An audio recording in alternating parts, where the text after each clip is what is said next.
श्री स्वामी समर्थ. नमस्कार मित्रांनो, स्वामी भक्तांनो. स्वामी आपल्याला भरपूर काही ज्ञान देत आहेत आणि आपण स्वामींकडे एकच प्रार्थना करायची आहे आणि ती म्हणजे की हे स्वामीराया, जेव्हा मी संकटांच्या ओझ्याखाली पूर्णपणे दबून जातो तेव्हा माझे मन व्याकुळतेने तुझा धाव करते आणि हे आई, तेव्हा तू क्षणाचा विलंब न करता लगेच धावत येते आणि मला संकटातून बाहेर काढते. हे गुरुराया, आमची तोडकी मोडकी भक्ती तुला आवडते, हीच आमची दौलत आहे.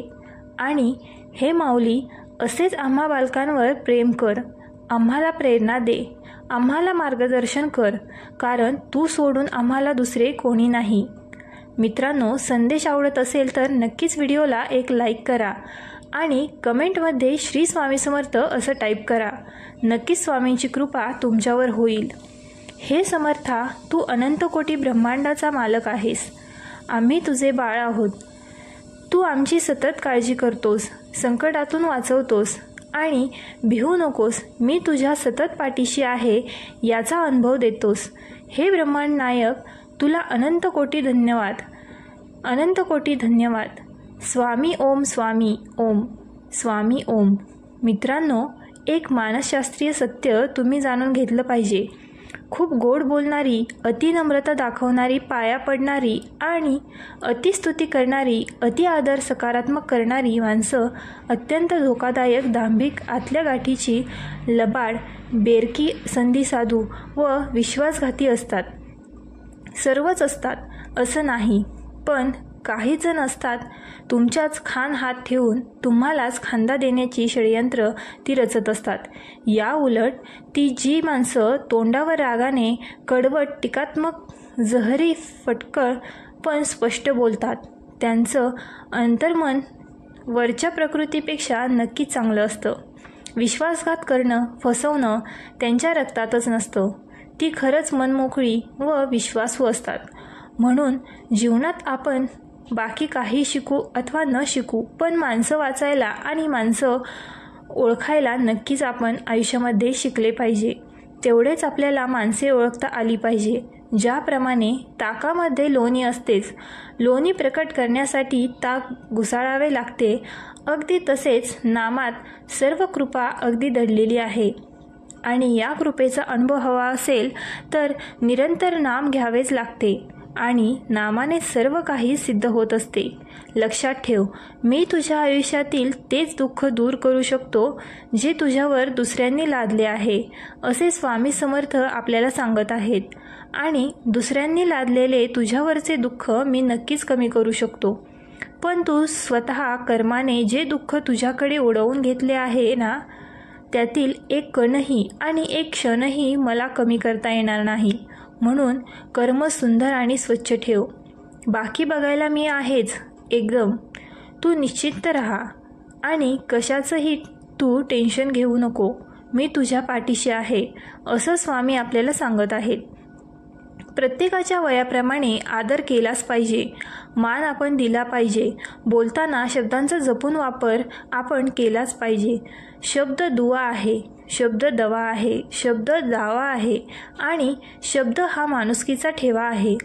माणसाला सुंदर दिसण्यासाठी सुंदर असणं महत्त्वाचं नसतं, तर महत्त्वाचं असतं ते सुंदर आणि तितकंच निरागस मन. आणि त्यावर जर निर्मळ हास्य असेल तर जगात त्या व्यक्तीपेक्षा सुंदर कोणी दिसू शकत नाही आणि असूही शकत नाही. हे तितकंच खरं आहे. स्वामी भक्तांनो, हे आपलं घर, संपूर्ण घर हेच आपलं देवघर, निराळं देवघर नाही. आपण दोघं इथले पुजारी. तू विचारशील पूजा कशी करायची, मी सांगेन गृहस्थ धर्माची.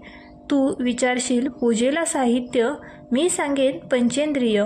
तू मग विचारशील नैवेद्य कोणता, मी सांगेन प्रामाणिक कष्ट हा नैवेद्य. मग प्रश्न येईल आरतीचा, मी सांगेन या देवघरात राहणाऱ्या आणि येणाऱ्या सर्व माणसांबद्दल प्रेम, जिव्हाळा हीच आरती असते. शेवटी प्रश्न येईल प्रसाद सेवनाचा, मी सांगेन पंचेंद्रिय आणि अवयव प्रामाणिकपणे राबले असतील तर त्यांच्या आवाक्यातील प्रत्येक गोष्ट प्रसादच आहे.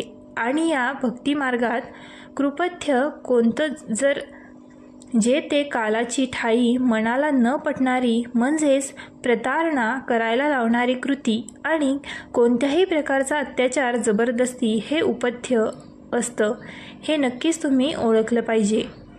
मनापासून हाक मार, मी नक्कीच धावत येईन, असं स्वामी आपल्याला सांगत आहेत.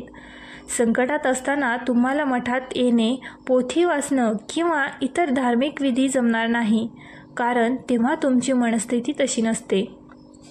त्यावेळेत आणखीन दुःखी राहण्यापेक्षा जाता येता, उठता बसता, कोणी कोणत्याही अवस्थेत, कोणत्याही ठिकाणी फक्त माझे नामस्मरण करीत राहा.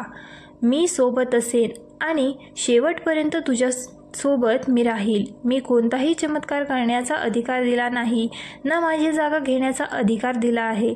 कोणी जर असे करत असेल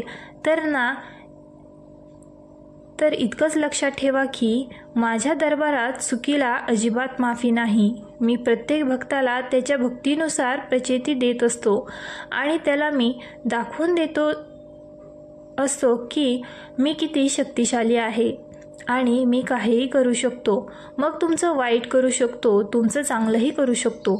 पण एक लक्षात घ्या की तुमच्या कर्मावर ते अवलंबून आहे आणि तुमची कर्म जर चांगली असली तर मलाही काही करता येणार नाही आणि माझी शक्ती सर्व काही नष्ट होऊन जात असते.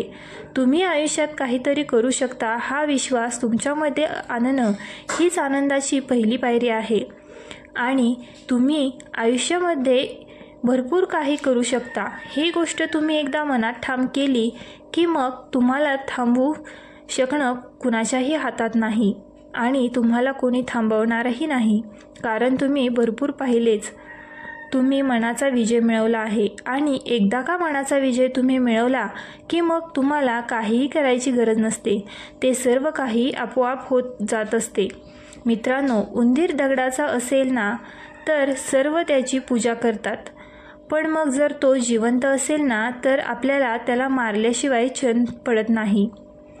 जर साप दगडाचा असेल तर सर्व त्याची पूजा करतात, पण तो जिवंत असला तर त्याला जागीच ठार मारतात.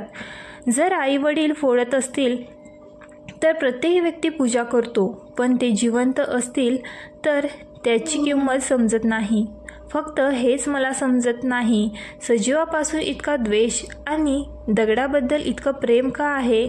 लोक विचार करतात की मृत लोकांना खांदा देणे पुण्याचे काम आहे, पण आपण जिवंत माणसांना मदत करणे पुण्य समजलो तर जीवन किती खुशाल होईल. आणि एकदा विचार नक्कीच तुम्ही करून बघा आणि नक्कीच स्वामी समर्थ तुम्ही असे विचार केल्यावर तुमच्या पाठीशी असतील. आकाशाला भिवून पळणारे तरी कुठेही आकाश हे असणारच, एवढं लक्षात घ्या.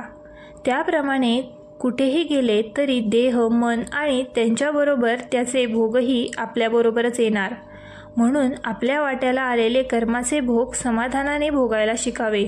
आपल्या प्रत्येक कर्माचा साक्षीराम आहे आणि स्वामी समर्थ आहेत असे समजून वागावे.